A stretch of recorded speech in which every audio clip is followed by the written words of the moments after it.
name is Shannon. I do absurd, comic, and transformative storytelling, but today I am going to do something different. I'm going to talk about the tubal ligation that I had in 2017. Before we get into this, I'm just going to mention that I am not a doctor. I am a patient. This is a patient perspective. I am not a provider, so my expertise is solely from the perspective of someone who has had this procedure.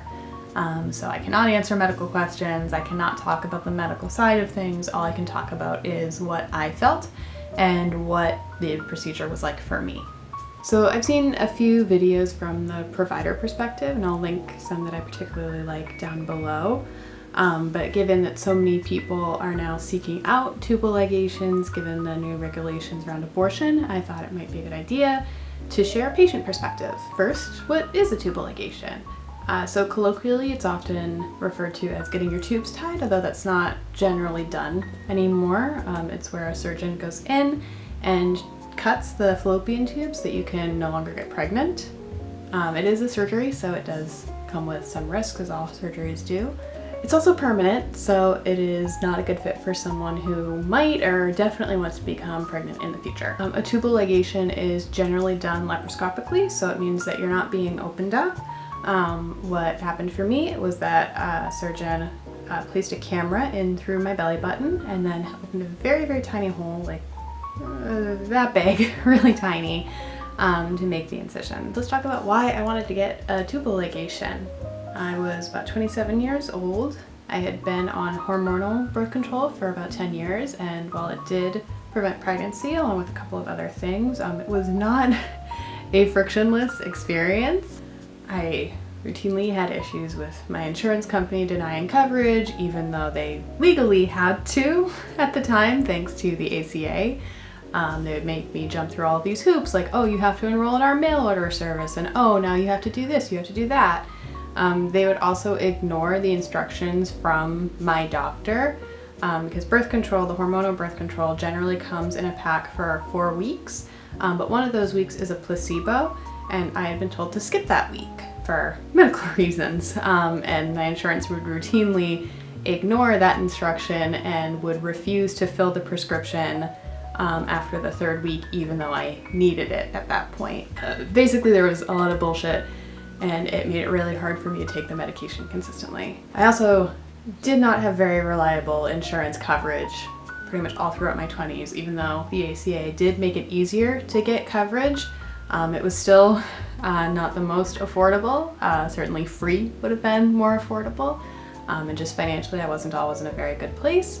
In addition to that, where I was living at the time, not a lot of doctors actually accepted the ACA plans, which meant that even when I had one, I could not always see a doctor, which meant that it was even harder to get my prescription, which then meant I couldn't get it filled, and then sort of it all snowballed from there, which ultimately meant that I wasn't getting consistent coverage. So when I was 27, I was fortunate enough to have a pretty decent employer-sponsored insurance plan, but I didn't have a lot of confidence that that was always going to be the case. I didn't know if I wanted to stay at that job. I didn't know if my insurance was going to be the same year to year, because as an employee, you have no control over that.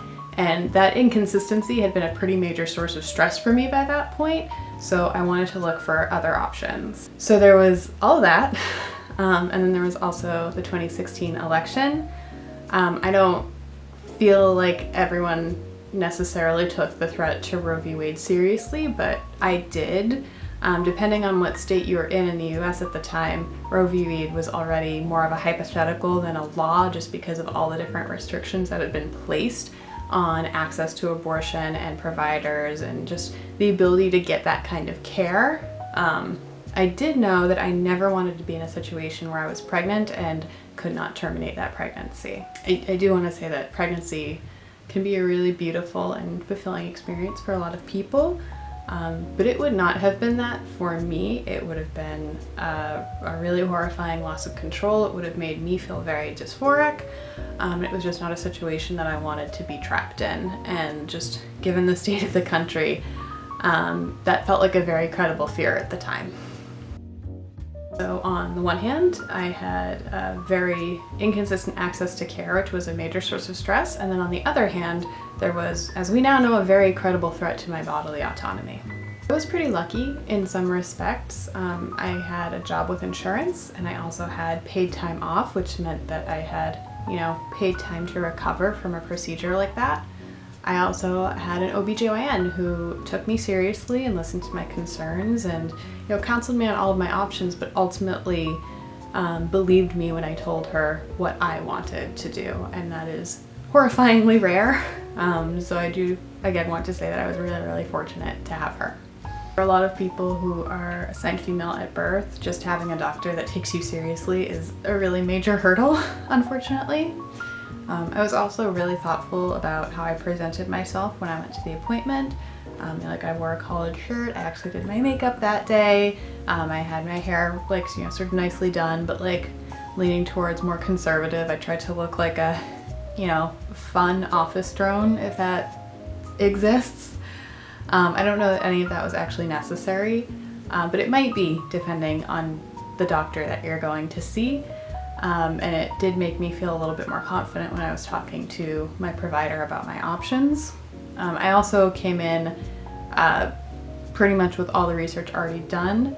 Planned Parenthood has a really great article if you want to read through it, just so that you can feel confident when you're saying that this is what you want to do.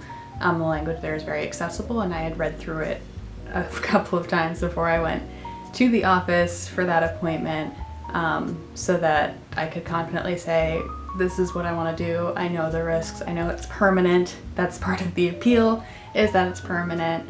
And I do think that helps me make a really compelling case. This next part is really going to vary state by state. In the state that I was living in at the time, there's actually a mandatory waiting period before you can get a sterilization procedure. And that law was put in place to prevent non-consensual sterilization, which the US has a very long history of sterilizing people without their consent, often for racist or eugenics reasons. So I'm totally fine with that law existing. And ultimately the waiting period was shorter than the waiting time that the hospital had anyway, just because it was obviously not an urgent procedure. So if it's a quick outpatient procedure like this one is, I ended up waiting a little bit longer than the 30-day mark anyway. Another requirement in my state is that you sign a consent form saying that you know that the procedure is permanent and that you've been counseled on all of your other options. You also have to get that signed in the presence of your doctor and then a different doctor where your doctor is not in the room. And again, that is to make sure that patients are not being pressured into a procedure that they don't want or don't understand. So all that backstory out of the way, let's talk about what the experience was actually like for me. Up front, I'll just summarize and say that I recovered very quickly. I had no complications. I was laid up for a couple of days on bed rest, but I was walking out the door basically the same day. When I got home, I decided I really wanted to do laundry, so I started folding my clothes. I was feeling fine, essentially. I didn't really need any pain management. Basically, it was a very quick recovery for me. And long term, now it's been a couple of years, I still feel confident that this was the right choice for me. So on the day of, I wasn't allowed to eat anything before coming to the hospital, which is normal for procedures under anesthesia. I waited around in the lobby, I had to sign a couple of forms, and then eventually I was brought back into a room where I changed into scrubs, and then I was sort of left waiting for a while. Again, that's pretty normal for outpatient procedures like that. They tend to get bumped for emergencies, which is to be expected, especially in a busy hospital like this one was. I think I ended up just sitting around watching HGTV, which was playing on the TVs for a little while, so it was kind of dull, but it's not like I had any other plans that day. So I met with the anesthesiologist a little bit before the procedure. She talked me through what to expect, a little bit of grogginess, a little bit of disorientation, especially just waking up. I'd had anesthesia before when I got my wisdom teeth removed, so I had sort of gone through it before and basically knew what to expect. But she just checked in with me again to make sure that I was comfortable and felt okay going forward. My surgeon actually also did that. She came to see me one last time before we went to the operating room, just as a final check-in to make sure that I still wanted to go through with the procedure, which I do appreciate, because if I had changed my mind, maybe I would have been too nervous to say so. I can definitely imagine a patient feeling that way and feeling like, oh, I'm already here, I have to do it, which is never the case. You should always be able to say no, especially to something like that, which involves a permanent change to your body. But I do appreciate that my surgeon made a point of checking in with me one last time to say, this is a permanent procedure. Do you feel comfortable proceeding? So once the hospital was actually ready, a nurse came by and brought me to the operating room. There were a bunch of people there, including my surgeon. They'd actually asked me what music I wanted to be listening to while I was there, and I had chosen One Direction, so there was One Direction playing when I walked in. So I got up on the table, an IV was placed in my arm, and then a very nice nurse held my hand while I was told to count down. From 10, I think I got to maybe 7, and then I was pretty much unconscious, and the rest of the procedure sort of just happened without me. So the procedure itself does not take very long. On average, it's about 30 minutes. I'm not 100% sure because, again, I was asleep. Anesthesia is maybe the best sleep I ever get in my adult life, so I woke up feeling pretty energetic. I did have a bandage wrapped around my crotch, and I was underneath a blanket in a waiting area. It was pretty cozy. So my surgeon was there when I woke up. She had a couple things that she needed to check in with me on, just some things that she had seen while we were in there. That's a problem for another day, but essentially she told me that the procedure had gone well, no complications, and I was good to go home. She gave me, some quick instructions on what I needed to do. Pretty much, no heavy lifting, but I was supposed to be up and walking around, absolutely not on bed rest, and that was still the case. My friend was also there because you do need someone to bring you home after anesthesia, so she helped me get dressed, and then I think I was rolled out in a wheelchair, although I'm going to be honest, I do not feel like I needed it. I think I probably could have just walked out the door, but hospital policy, I was probably in a wheelchair. She called an Uber and we went home. So again, the instructions from my doctor were no bed rest, moderate activity, which means, pretty much just walking around, no heavy lifting and no intense cardio. But other than that, I was allowed to go back to normal activities same day. I did take a little bit of time off work. I had actually timed it so that I was going to be out on a holiday, so the office was actually closed anyway, but I did take a few additional days after that just so I could fully recover. I do remember the first day being back in the office. By around 4 o'clock, I was feeling a little bit sore in my torso area. I think just because I'd been sitting all day and kind of upright, typing. And other than that, not really moving around. And that was about a week later. But that's the worst of the pain that I experienced. I was given ibuprofen and Percocet. I did not end up taking the Percocet at all because I just didn't need it. But the ibuprofen I did take just to reduce the sort of achiness. I've had periods worse than that pain. My periods are pretty bad though, so I wouldn't necessarily take that as a litmus test. It felt like kind of mildly sore. Not like a pulled muscle, but maybe like a pulled muscle a few days later when you're still a little bit achy, but nothing really sharp, throbbing, stabbing, nothing like that. So in terms of long term, I did have 3 incisions on my stomach. Again, that was 1 inside my belly button where you can't really see, and then 2 on either side where the tubes had gone in to do the cutting part of the procedure. They healed up very, very quickly. There was a little bit of blood that first day that I could just wash off. After that, they healed up. I think I'd had some band-aids on them for a little while, and that was sort of the end of that. They did leave some pretty mild scars. At this point, I have trouble finding them. They're really, really hard to see, but your mileage may vary on that. Some people, the scars might just be a little bit more prominent. I'm pretty pale, so scar tissue doesn't necessarily stand out on my skin. That might not be true for everyone, so that is something to just be aware of. There is going to be sort of a little mark. I did have 1 follow-up appointment afterwards with my surgeon just to again talk through what she had seen, make sure I was healing up okay. She did look at the incisions just to check for infection, although I was healing up very, very well and I was fine. And that was about it. I had 1 kind of long, inconvenient day at the hospital and then a couple of days of, resting. although again with moderate activity, so it was more of like a staycation for me.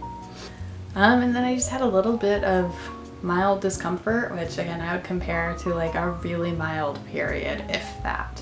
It was an uneventful surgery and I had a very quick and easy recovery.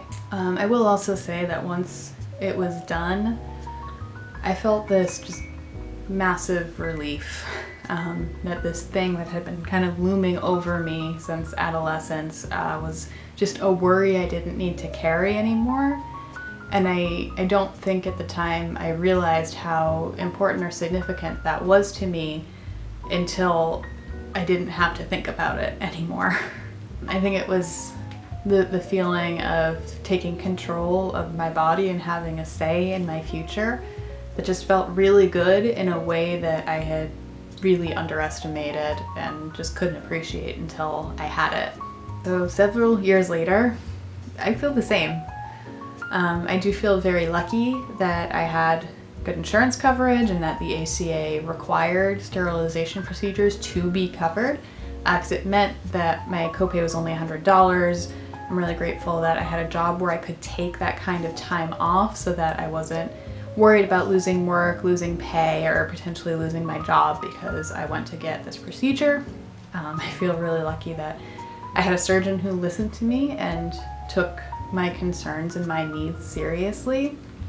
And I'm really glad that I listened to myself, that I sat down, did the research, figured out what I needed, and then advocated for myself. And yeah, I have no regrets there. So yeah, that was my experience. I think everyone's is going to be a little bit different. I am happy to answer questions, so I'm going to leave the comments open. Please don't make me regret that. Yeah, if anyone has any questions that they would like answered, just from the patient perspective, because again, I'm not a provider and I am not a doctor, yeah, please share. I think that knowledge is power, and I think that we all deserve to have a say in our own bodies.